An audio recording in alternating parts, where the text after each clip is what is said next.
Oke, baik, mari kita mulai untuk sesi pembahasannya. Silahkan mulai disiapkan catatannya ya. Nanti bagian-bagian pentingnya kalian catat dan kalian ingat. Baik, kita mulai dari nomor 1. Oke. Nomor 1 yang ditanyakan adalah manakah hasil penggabungan yang tepat dari kalimat kedua dan kalimat ketiga ya.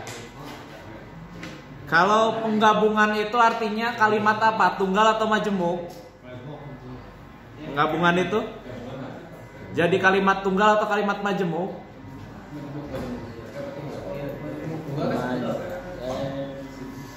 Kalau penggabungan itu kan berarti ada dua informasi digabungkan jadi satu ya. Nah, berarti membentuk kalimat majemuk ya. Ini kalimat majemuk. Oke, jadi ada dua hal yang perlu kalian analisis ketika menemukan soal seperti ini ya, tentang kalimat majemuk atau penggabungan kalimat. Yang pertama itu kalian harus analisis dari alat hubungnya ya. Alat hubungnya. Kenapa saya katakan alat hubung? Karena berdasarkan soal simulasi, alat hubung itu kan utamanya konjungsi ya. Nah, di soal simulasi itu ada yang menggunakan preposisi juga. Jadi kita tandai dua-duanya. Kemudian yang kedua yang harus dianalisis itu nanti dari subjeknya. Oke, kalau subjeknya sama, ya, misalkan subjeknya itu sama, maka opsinya itu ada dua. Pertama, kalau kalimat majemuk kan ada dua ya, ada yang setara, ada yang bertingkat.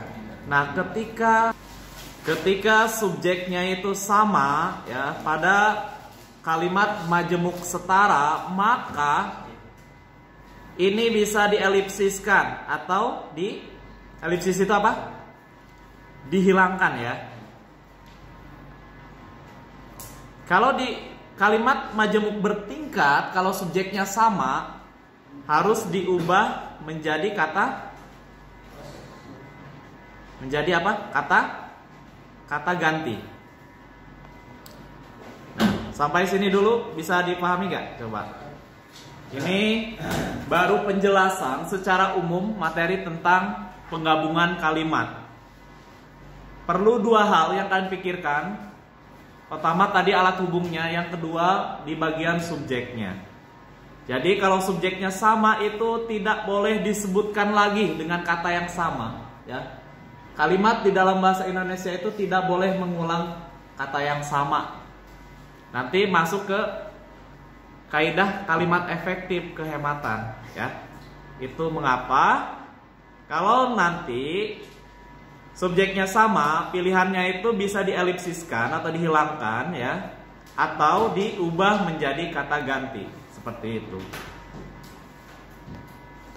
Sebelum kita analisis, saya akan jelaskan lagi ya konsepnya tentang penambahan. Misalkan penambahan itu kalimat pertama dengan kalimat kedua, ya, digabungkan.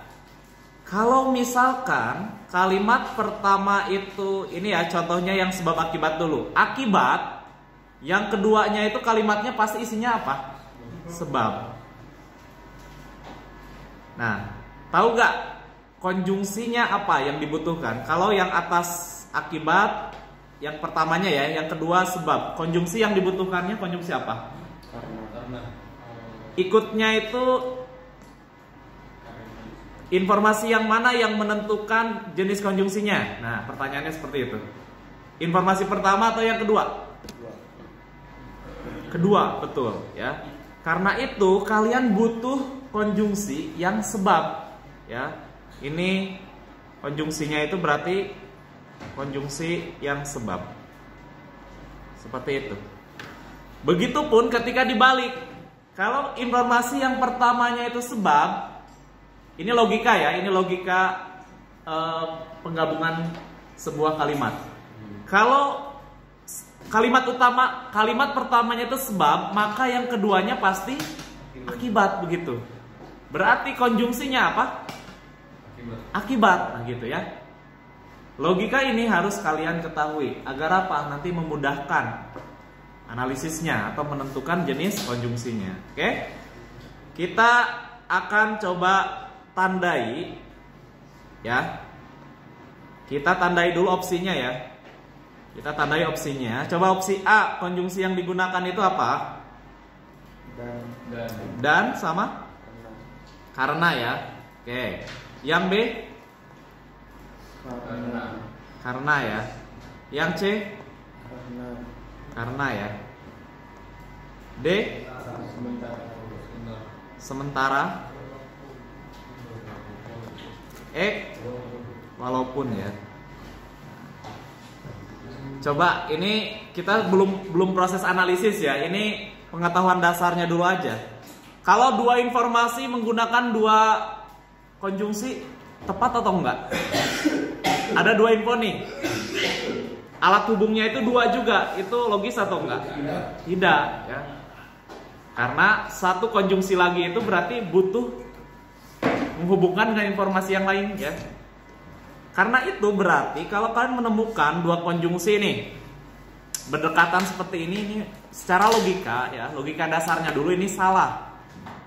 Oke? Seperti itu. Sekarang opsi yang B. Kalau karena itu konjungsi yang maknanya apa? Sebab. Nah, sebab ya. Yang E walaupun apa? Pertentangan. Oke, jadi nanti kita kembali ya. Ini pengetahuan awalnya dulu. Jadi ketika kalian proses analisis, logika ini kalian harus sudah tahu. Jadi akan lebih cepat kita analisisnya. Ya. Pertama, proses analisisnya itu kalian harus pahami dua kalimat ini. Nanti agar tahu nanti konjungsi apa yang dibutuhkan. Coba. Kata kuncinya itu ketika kalian memahami sebuah kalimat, kalian cari dari pola. Nanti ada S, ada P, ada O, ada P kan. Nah, coba nanti fokus di predikatnya. Predikat itu bisa jadi kata kunci. Ya. Coba kita analisis kalimat kedua dulu. Predikatnya kata apa? Kalimat kedua apa?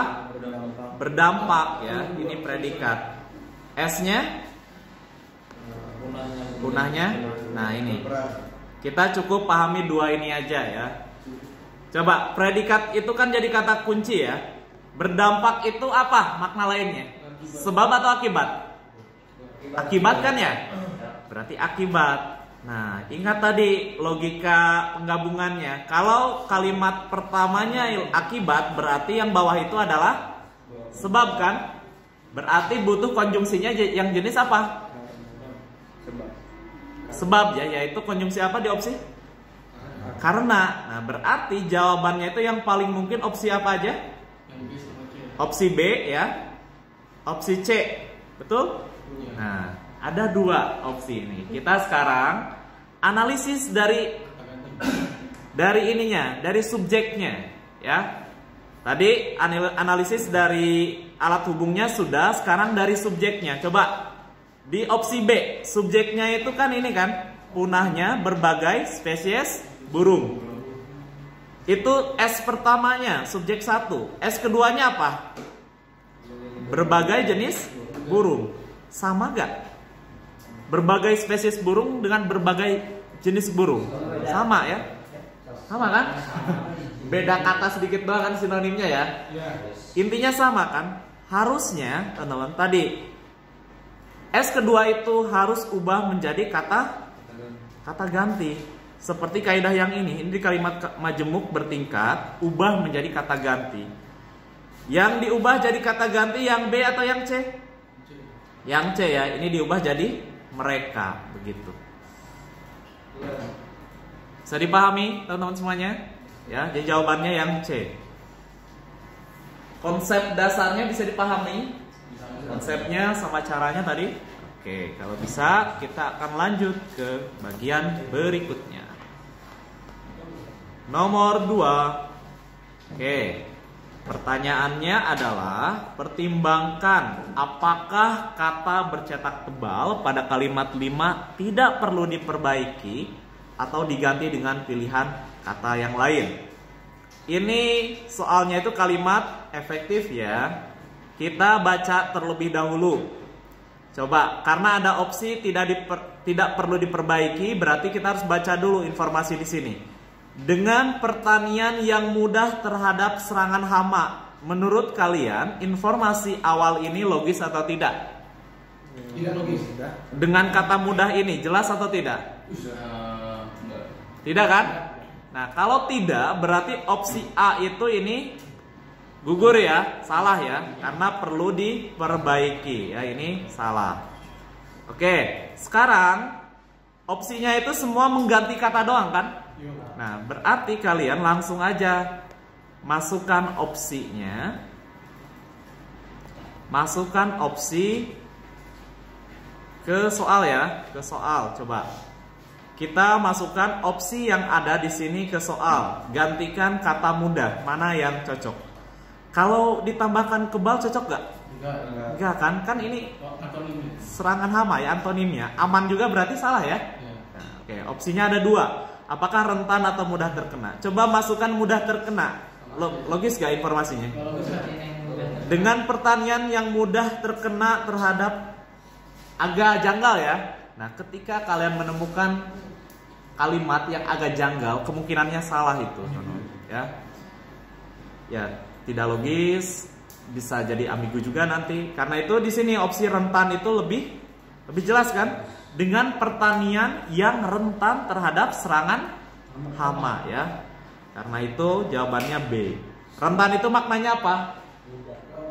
Cenderung. Mudah terkena apa? Penyakit ya, atau secara umum itu gangguan. Ya, lemah misalkan ya. Seperti itu. Terus teman-teman, ketika kalian menemukan kata terhadap ya, kalau kalian menemukan kata terhadap, sebetulnya pasangannya itu emang rentan gitu. Jadi rentan itu pasangannya itu pasti terhadap gitu. Ataupun sebaliknya. Sama dengan kalau bahwa, kata sebelumnya itu pasti verba apa? Verba me gitu. Kalau oleh, sebelumnya itu pasti verba ter ya. Oleh itu sebetulnya ter teman, bukan yang di. Jadi verba pasif yang ter. Seperti itu. Jadi ini bisa jadi ciri kata ya. Oke, jadi jawabannya B. Mudah-mudahan bisa dipahami. Kita akan lanjut soal nomor 3. Oke, nomor 3. Pertanyaannya berikut ini adalah perbaikan yang dapat dilakukan pada kalimat kelima. Kalau misalkan ada kata kuncinya itu perbaikan pada kalimat, berarti materinya apa? Kalimat apa? Kalimat efektif ya. Nah, ini nih ya. Ini soal yang kemungkinan besar banyak muncul di PBM ya, sesuai dengan simulasinya. Kalimat efektif. Biasakan, dengarkan ya. Biasakan ketika kalian menemukan soal kalimat efektif, biasakan ceknya itu dari pola dulu. Ya. Kalau pola itu kan minimal ada apa? SP. Kalau sudah selesai pola, boleh cek di kesejajaran. Kesejajaran itu sama dengan paralelisme ya, atau kesetaraan. Kalau sudah selesai kesejajaran, boleh cek tentang kehematan. Cek semuanya ya. Kalau udah ini, boleh nanti di ejaannya ya. Gitu. Biasakan, sekarang mulai biasakan mengeceknya itu teratur. Ya, agar kalau sudah terbiasa sistematis, biasanya lebih cepat nanti prosesnya. Ya, kita contohkan kalimat kelima dari pola dulu. Oh ya, jangan lupa kita cari yang salah ya, karena kecuali ya. Coba kalimat kelima polakan. Predikatnya ada konjungsi gak kalimat kelima? Ada bahwa ya. Kalau ada konjungsi berarti logika kalian harus bermain ya, bahwa sebelumnya itu pasti ada pola, setelahnya ada pola gitu. Coba, sebelumnya predikatnya kata apa? Ada predikat gak? Harusnya predikatnya apa? Harusnya menyebut kan? Karena ada kata yang jadi batal jadi predikat. Berarti perbaikannya itu opsi A salah atau benar? Benar, karena kita cari yang salah berarti ini jadi salah ya. Oke. Kamu gak baca kecualinya, Bin? Nanti biasakan pahami soalnya lengkap ya. Khawatir gitu teman-teman, khawatir hari ini terkecoh. Oke, berarti bagian A itu ada yang salah ya. Yang B, Minangkabau, menggabungkan Minangkabau. Ini benar atau tidak? Benar ya? Benar ya? Karena satu kata dia itu. Digabung. Karena itu ketika disuruh digabungkan, berarti ini udah benar. Kan kita cari yang salah ya. Nah, kita cari yang salah. Di dalamnya, oke, sama disampaikan nih. Ada dua kaidah di. Kita bahas dulu aja ya konsepnya. Penulisan di itu ada dua. Ada yang berbentuk preposisi, satu lagi berbentuk prefix ya. Kalau preposisi itu menjadi kata apa? Nah, jadi keterangan. Ditulisnya itu berarti spasi. Nah, ini konsepnya. Kalau prefix itu jadi verba ya, jadi kata kerja. Ditulisnya itu gimana? Tanpa spasi.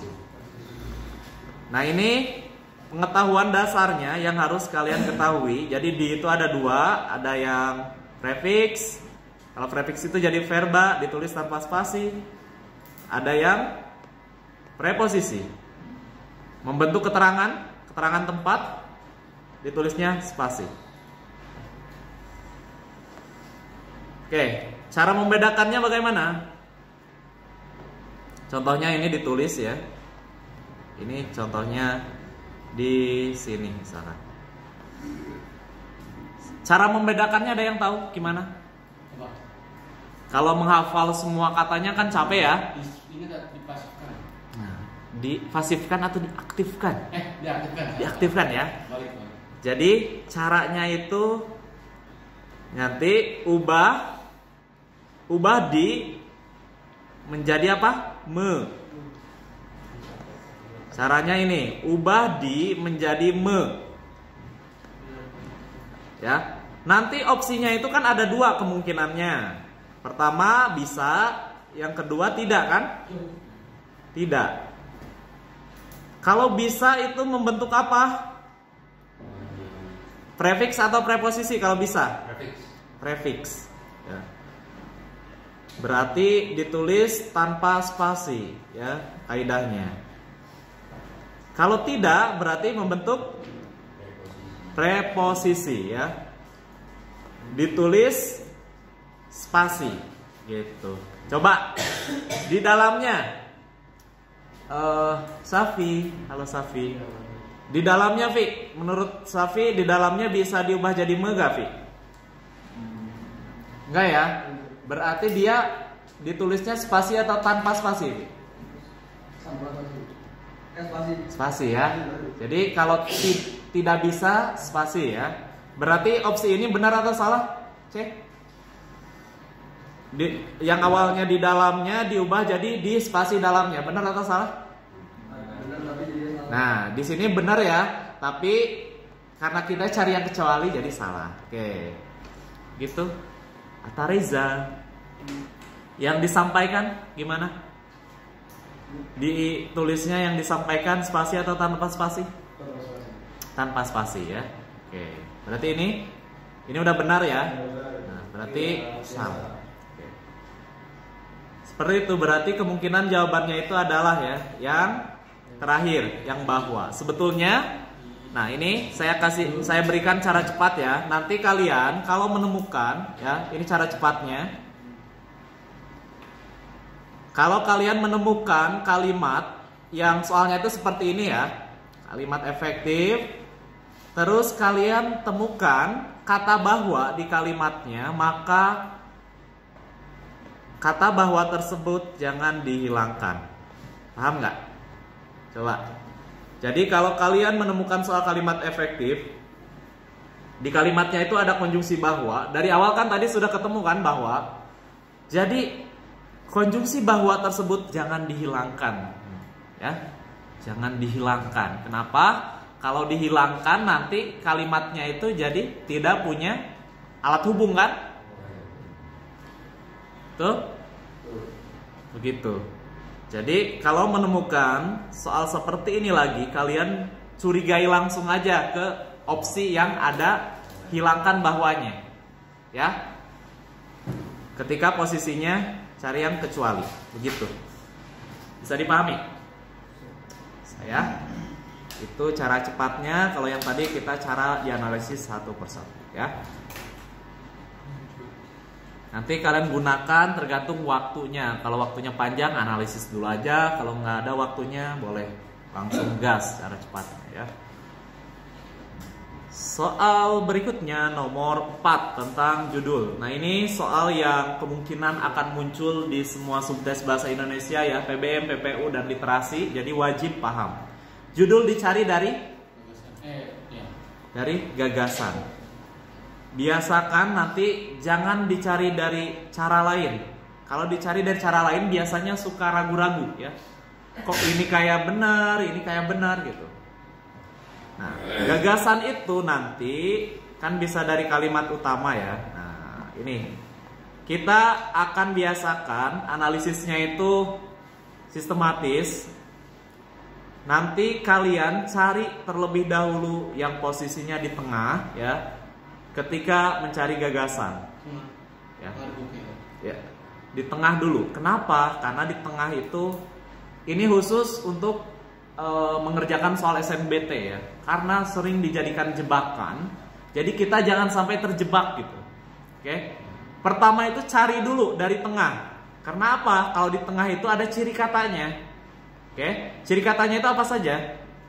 Kalau di tengah ditandai konjungsi bahwa, oke, ditandai konjungsi namun, ditandai konjungsi akan tetapi, atau kalian kalau mau disimpulkan ini konjungsi antar kalimat yang perlawanan. Konjungsi antar kalimat yang maknanya perlawanan, ya. Kalau kalian menemukan ciri kata ini, maka gagasannya itu ada di setelahnya. Bisa dipahami? Ini penting ya kalian ketahui biar agar analisis teksnya itu lebih cepat. Karena soal yang membutuhkan gagasan utama itu banyak banget kan? Ya, selain judul kan ada yang lain juga kan? Jadi cara ini harus tahu. Kalau tidak ada kata-kata ini, maka langkah kedua kemungkinan itu di awal kalimat atau gagasannya. Yang terakhir itu baru di akhir. Jarang sekali ya soal SNBT itu ada di akhir, jarang. Apalagi yang posisinya itu yang campuran, di awal di akhir itu, di awal di akhir itu hampir mustahil ada. Kenapa? Karena terlalu mudah. Kalau soalnya SD, SMP biasanya gagasannya ada itu yang di awal di akhir, ya, karena lebih mudah. Paham? Jadi cari dari tengah dulu, ya. Coba kita praktikan. Ada ciri kata yang menandakan gagasannya di tengah gak ini? Kalian scan cepet aja, baca ini, baca apa? Baca secara cepat. Ada gak?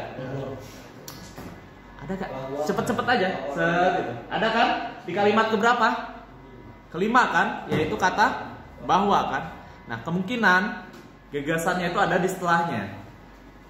Kalau sudah ketemu seperti ini, kalian analisis ininya minimal predikat sama S-nya coba. Predikatnya kata apa? Merupakan kan? S-nya apa? Randai kan? Ya. Ini P-nya, ini S-nya. Saya tadi sempat mengatakan predikat itu bisa jadi kunci kan? Kata kuncinya kan? Kalian maknai aja. Kalau merupakan itu apa? Predikat yang menyatakan apa? Definisi kan? Nah, berarti gagasannya itu tentang apa? Definisi apa? Randai ya? Atau tari randai gitu.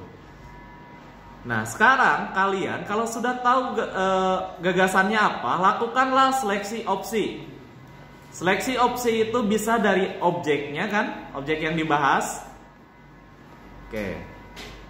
Bisa dari kata operasional. Coba kalimat mana saja yang ada tari randainya? Yang mana? Yang A ada gak? A ada ya? B ada? Ada. C ada? Ada. C ada ya? Yang D ada? Gak ada. Berarti C, D salah. Yang E ada? Ada ya? Ada. Nah, kalian boleh cek lagi di sini ada kata sejarah ya, kata operasional sejarah. Kata operasional itu kan bisa dicek dari dua ya, bisa dari predikat. Tadi sempat dari predikat definisinya, tapi karena nggak ada definisi ya, terlalu umum definisi. Kita boleh cek dari jenis teks. Coba, ini ada sejarah. Bener gak sih teksnya itu jenis teks sejarah di atas? Ini? Tidak kan? Kenapa? Mengapa? Karena teks jenis sejarah itu harus ada apa? Urutan? Nah, harus ada urutan waktu. Begitu analisisnya. Berarti opsi C dan E itu gugur ya, jadi salah. Oke? Nah, berarti opsinya tinggal dua nih, A sama B. Kalian bisa cek, tadi kan ini objek satu kan, randai itu. Kita cek sekarang objek keduanya. Coba, objek kedua, seni teater. Seni teater itu apa? Apa unsur esensial atau ragam seni? Ragam itu kan jenis ya. Seni teater itu jenis seni atau unsur esensial? Unsur esensial itu sama dengan unsur intrinsik. Ragam seni atau unsur esensial? Ragam seni kan? Karena itu jawabannya yang ini. Kalau ngambil ini kan, ngambil gagasan mereka anak dua boleh nggak? Boleh. Nah, kalau kalian masih ragu, ya, ini khawatir salah, kalian coba cek gagasan penjelasnya. Bener gak sih semua gagasan di teks ini membicarakan tentang definisi randai? Lihat di kalimat. Nah, teman-teman, kalau kalimat satu ngomongin ini ya, ada beragam jenis seni-senian seperti ini. Ini disebut hooknya. Gagasannya itu bukan di sana. Kalau terlalu banyak jenis yang disebutkan, gagasan utamanya bukan di situ. Pasti di kalimat setelahnya. Coba di kalimat kedua. Kalau adalah ini definisi bukan? Iya. Definisi dari randai bukan? Iya. Oke. Tadi kan sama kan dengan gagasan di ini berarti kan? Coba objek sebelumnya ngomongin apa? Beberapa cabang seni. Beberapa cabang seni sama gak dengan ragam seni? Sama kan? Nah, kalau kalian mau buktikan, bisa begitu, cek dulu lagi aja ke depan. Kalau waktunya masih banyak boleh kayak gitu ya. Kalau udah tipis, gas aja langsung ya tadi ya, dari objek keduanya. Sekali lagi, tadi proses analisisnya nanti kalau sudah dianalisis kalian cek dari sini ya, dari seleksi opsi. Nah, silakan, bisa dipahami nggak? Kalau ada yang bingung boleh ditanyakan. Jadi langkah-langkahnya itu cari gagasannya dulu. Ingat, cari gagasannya itu cari yang di tengah dulu ya. Kalau sudah ketemu gagasannya, nanti kalian tuliskan gagasannya apa. Setelah itu lakukan seleksi opsi dari objeknya. Contohnya Ustadz tadi kan, contohnya saya tadi analisis. Objek yang pertamanya itu randai. Kalian cek aja yang ada kata randainya opsi mana aja gitu. Kadang langsung ketemu jawabannya ya, kalau yang soalnya lebih mudah. Kalau ini tidak ketemu karena ditulis beberapa. Tapi insya Allah jawabannya jadi pasti ya, gak akan kalian punya dasar gitu, dasar kenapa pilih yang ini alasannya, gak nebak ya. Oke, kita lanjut ya, nomor 5. Akhir itu biasanya isinya simpulan ya, isinya simpulan itu jarang ya. kondisinya untuk soal SNBT itu jarang di bagian akhir. Karena terlalu mudah kalau di bagian akhir gitu. Soal nomor 5. Kalimat yang tidak diperlukan dalam bacaan di atas adalah kalimat ingat ya, catatannya di sini bagian yang tidak diperlukan. Berarti kalimat yang seperti apa yang tidak diperlukan itu?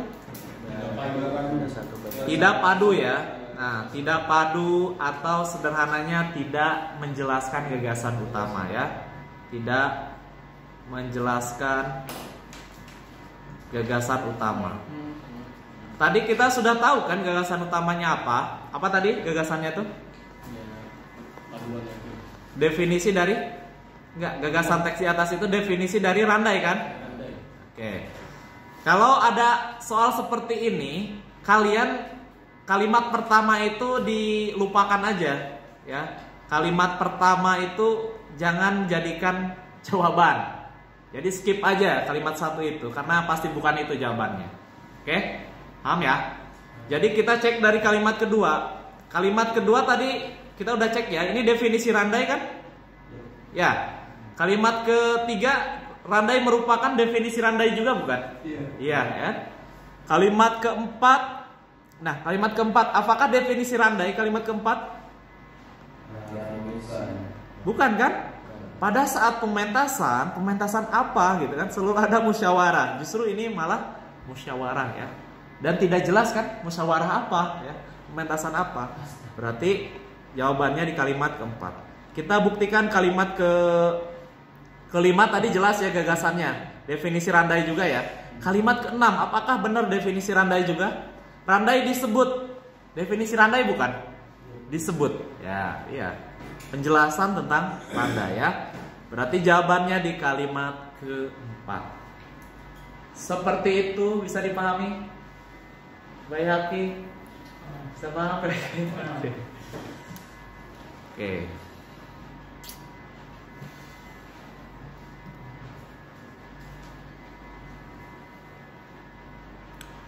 Oke, kita sudah membahas 5 soal ya, 5 soal SNBT.